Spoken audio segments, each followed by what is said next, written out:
What is going on, guys? J-Hoy back with you today. I am bringing you episode number 29 of the Be a GM series. So when we left off, we had the first half of the season, and it's been a while for me, so I had to refresh myself before the episode.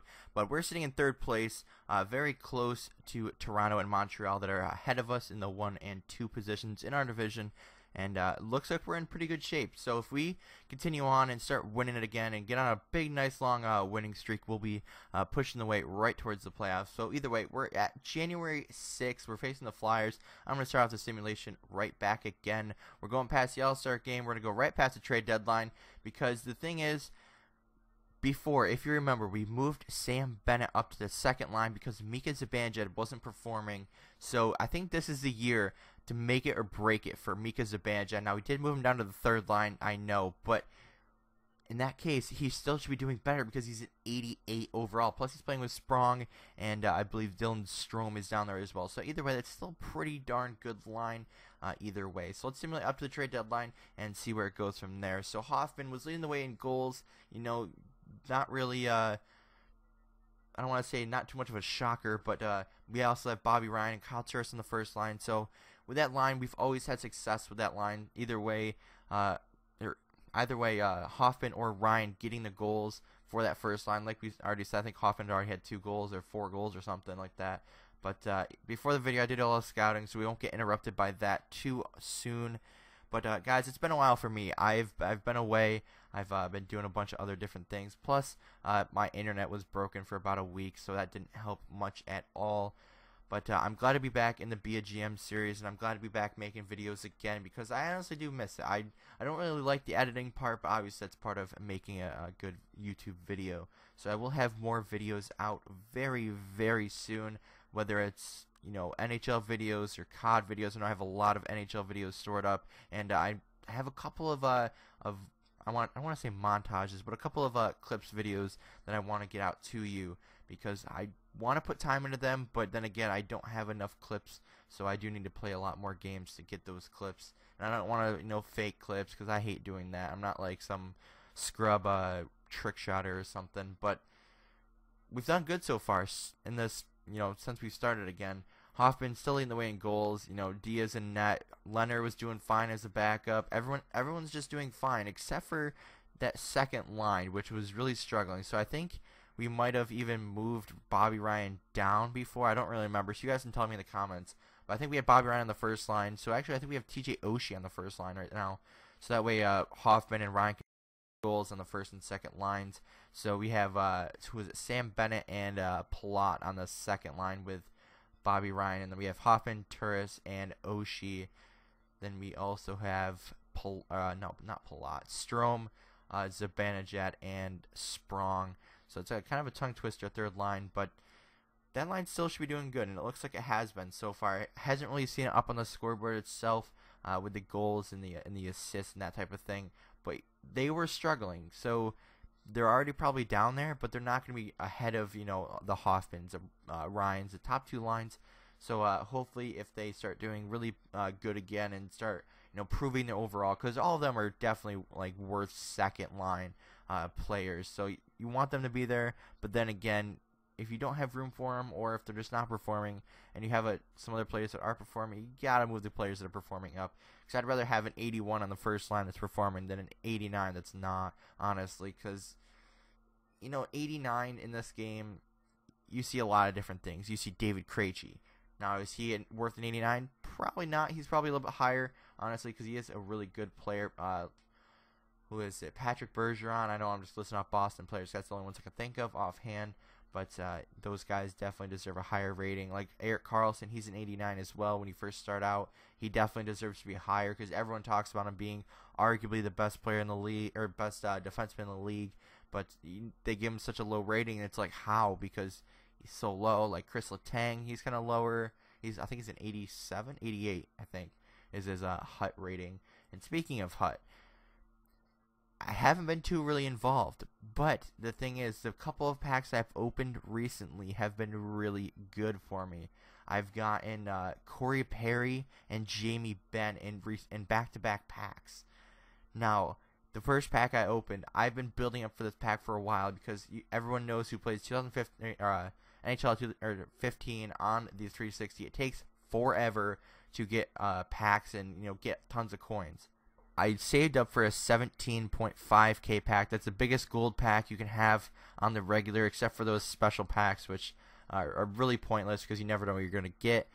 But the 17.5k packs have always been crap for me. I've always gotten like an 85, or even I think my best pack ever was like an 87.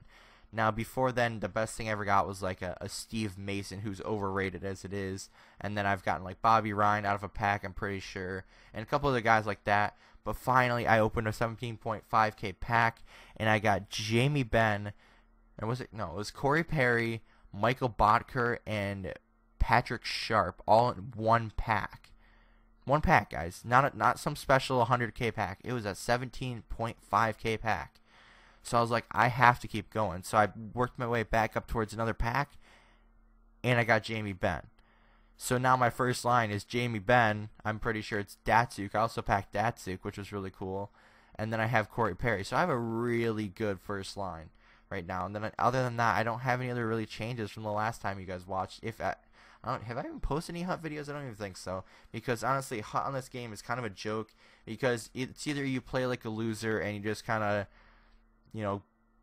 play really stupidly, or you're so good that you play like you suck, because you honestly just sit back, you don't do anything. Or another thing is the internet connection is always terrible for me at least. But either way, we're at the trade deadline. Going back to our BGM here, 35, 22, and 5. Hoffman still leading in goals. Hoffman in plus minus. Everything's pretty much the same as before. So I want to go check how Mika Zibanejad has done. I believe he had about 13 or 17. One of those 2 points, because there was a couple players that were around there. So I do want to check that really quickly, because if not, then I'm probably going to look for a trade for him. Probably for a left wing, because we do have Strome playing on the left wing, and obviously that's not his natural position, so probably he's not getting the best benefits he could out of that line. So Zibanejad, I think it's time to trade him, guys. So I hope you guys agree with me here, but I'm going to look for a trade at the deadline, only because if you have Dylan Strome at 24 points playing the same line as you, and then you also look down at Lazar, who's playing the 4th line with Pumple and Babbage, he's got 1 less point than you. Come on, Zibanejad. You're an 88 overall compared to an 80. You're 8 overall better. So I think it's time to trade him, guys, because he's making a bunch of money as it is. He's making $5 million for the next 3 years. Although he is a really good player, he's a really good defensive player. When you look back at this 72-point season and 32 goals, you gotta have more. You look at the next season after that. I think he's playing on the 1st or 2nd line. 34 goals, 78 points. So I think I put him on the 1st line the next year. He sucked. So I think we move him down to the 2nd line, and then maybe even down to the 3rd line that year. But now this year, he's sucking even worse. So is his prime over? Like, is he good when he's young? And then, like, I don't know.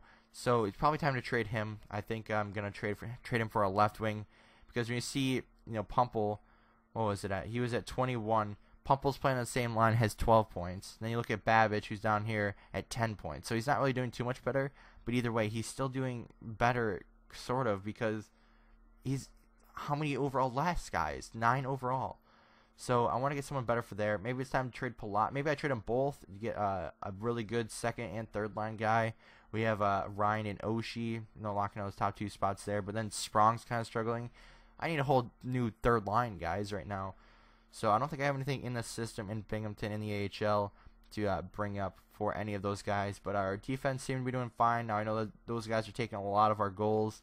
But either way, okay, Dia kind of hanging in there, kind of going even, sort of, with the overtime losses. I mean, they're ahead by 1, but then Leonard's doing 11 and 2, so that's even better. So I don't think I'm going to make a goalie change at all. I think I'm just going to leave it like that, since Leonard is doing so well. So I'm going to look for a trade at the deadline, and I don't really know what I'm going to be finding, because it is kind of late in the, in the BGM mode, so I don't know how willing teams are going to be giving up their stuff. So I'm going to look for a trade real quick, and I'll come back to you if I find one.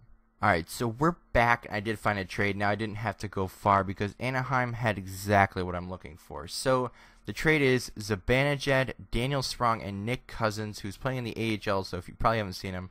And then Nick Ritchie, who's a former first-round pick, 10th overall. What should have been Ottawa's pick, but that was in the Bobby Ryan trade, if you don't remember. Then we have Jordan Eberle and Sam Laffey, whatever. So basically, the reason behind this trade is Zibanejad, obviously because he's not performing, along with Sprong, who again's not performing, with Nick Cousins, just for depth and numbers guy, and he's older, so I did sign him for depth, but we don't really need him. So traded for Nick Ritchie, who's a second line. He's a power forward. He's still somewhat young. He's on a one-year deal, and he's actually doing good this season. So it looks like he's going to break his personal best in the NHL so far. So he's an 85, obviously, so it's an upgrade. Sort of, and then we have Jordan Eberle, who's an 86 second line right wing sniper, who's obviously very good in his own right. He does have 2 years on him, but either way, with the rest of our salary, it does kind of match up. And then Sam Laffey, only because he's still young, he's good, and he's got the potential, and he's doing well this season, so that's good. So obviously we'll use him in our system and hopefully develop him into a great NHL player. So in all, I do like this trade. It does work kind of salary-wise, and Nick Ritchie's under 1 year, he's under 2, and Zibanejad's under 3, and Sprong's under 3, so I don't want to keep him for another 3 years and try to get something different in the free agency. Plus, we're trying to win now, we're not trying to win later, so I do like this trade. Plus, I don't think I mentioned, but I'm retaining $1 million off of Ritchie's contract, only because, actually, you know what? I'm going to retain it off Eberle's contract, only because he has a longer one, and I feel like that's going to be better for us. So let's try to get a pick also with it. Now, these guys have a lot of NHL veterans that are really good. So let's try this. So we added a second, and it doesn't seem to be working. So I'll have to go back and make that trade again, so that way we can get our players back in here. So Zibanejad, where is he? He's a right wing. Sprong, and then we have Nick Cousins. And if you guys remember, we have Yamamoto here, who's also very good and very young, who's doing alright this season. He's a top 5 pick, so we do have him in the works. So he'll probably be up maybe next year. That way he can get a couple more years down the AHL to fully develop. Only because we're getting rid of Zibanejad now, and we have Turris, who's still semi. I mean, he's not going to retire in the next like 2 or 3 years, hopefully. Then we have Bennett and Strom, who are both 1 year apart at 23 and 24. Plus, we have, Yamamoto, 22 years old, so he's still really young. And then we have a couple other guys that are trying to make their way up. So let's get their side of the trade back in here with Nick Ritchie. Where is he? Eberle and what was his name? Sam Laffey, this guy. So what if we just try this, but only with the $1 million off from Eberle? What if we try that? All right, so that worked perfectly. So now let's go do the lines real quick. So if you haven't seen the lines in a while, this is exactly what they are. So let's move Strom back to the middle where he's supposed to be.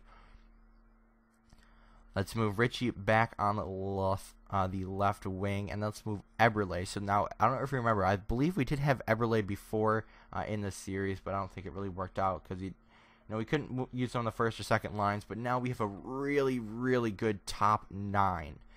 Now, we don't have his, lowest we have is an 84, but even then, Strom's playing like he's an 86. He's playing like a better player than he actually is. So that new third line, I do really like that, because we have a sniper, we have basically a sniper on the first line, and we have 2 guys that are doing very well, plus we have Strom in the middle, who's, very hard to beat. So, we didn't do anything defensive-wise, so let's, what else we got? Third line, so let's throw Ritchie in there, why not? And then, who else? Strom, extra attacker, I guess, and then we'll put Strom back in there.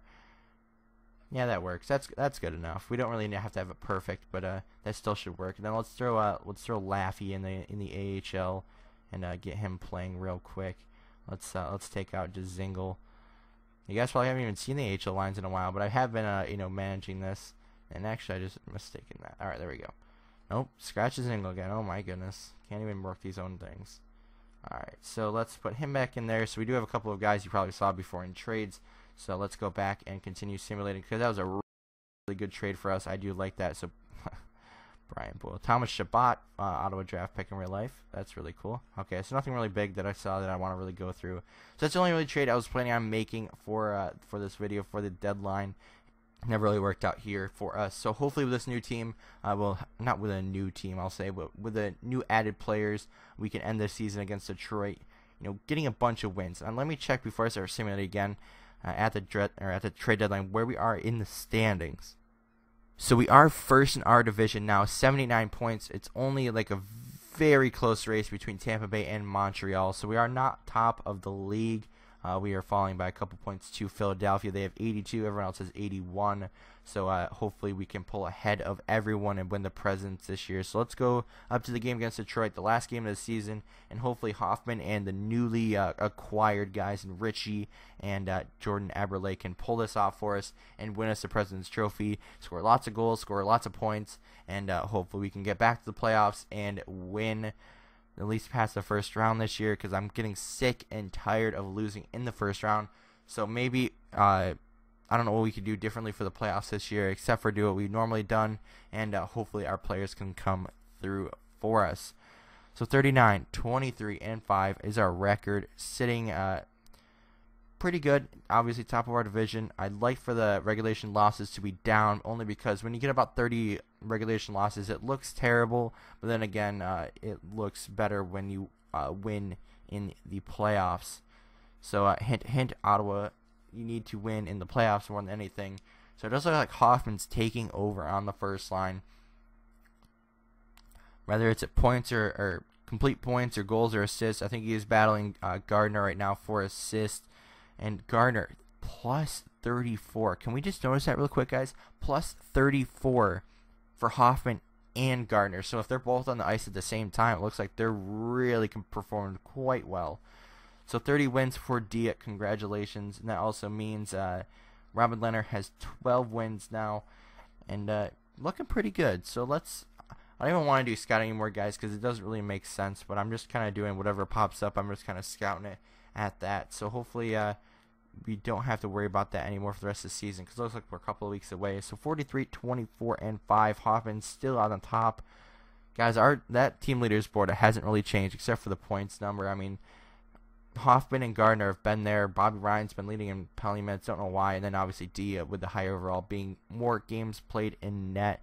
So, you know, going towards the playoffs, I don't think we're going to change anything. I'm just obviously going to turn injuries on and turn goalie rotations off, so that way Dia can get the starts. And if he starts second, we can throw in Leonard, and hopefully he, you know, pulls through for us. So the last week or two left in the season, Eberle, obviously all those goals weren't with us, but either way, he's tying with Hoffman, or top of the board of Hoffman. And he actually is Montreal game. So Gardner looks to be having a monster season again. Hopefully Hoffman can reach around that 80-point mark, so that we can go at least a point per game. But Bobby Ryan, why is he taking so many penalty minutes? I don't understand that. He's playing the second line, obviously with Bennett and Plot. But either way, we got Tampa Bay. They're superstars, obviously. They're overrated players. Obviously look to be performing. But the last week, we actually faced Detroit twice in 2 days. That's kind of weird. But Hoffman, can you get to 30 goals? That's a big challenge for you, bud. You Canadian monster you are. Alright, so he needs 2 goals in the last 2 games to reach that 30 goal mark. Can he do it? Does anybody think so? Leave a comment right now. Leave a like. 28 goals. Get 2 more. Get 1 in this game and 1 in the last. Or 2 or 3 or however many you want in this game. So I'm basically just watching that number right now, guys. I'm not even looking at the time I'm recording, but he needs to get 2 goals in this game. So you know what? Let's go back to the normal simulation mode for the playoffs and see if he gets this. So if you guys don't remember, we do this in the playoffs. We kind of go into the game but simulate it, so that way we can see, you know, what happens, who scores what goals, you know, at what time. So it does look like Thomas Yurko gets a goal on Dia at 3 minutes and 21 seconds. So going into the second period, we get an early power play. Doesn't pay off for us, you know. We need that to happen.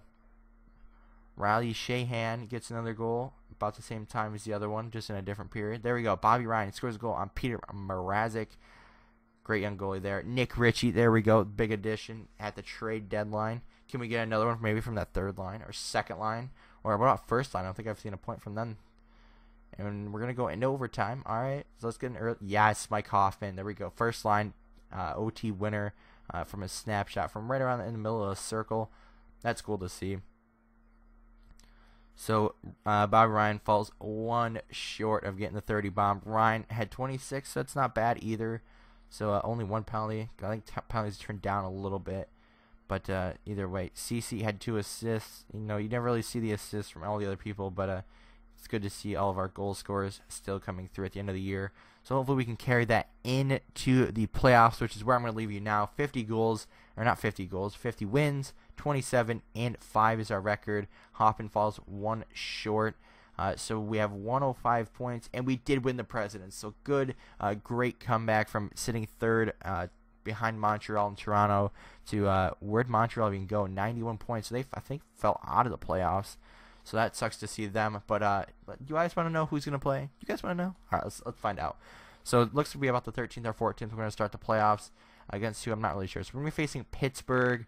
You know, they're a really, really solid squad. So let's go take a look at them real quick because I got a little bit more time to, you know, do this. So Pittsburgh, they're a couple teams after us. So they have David Perron.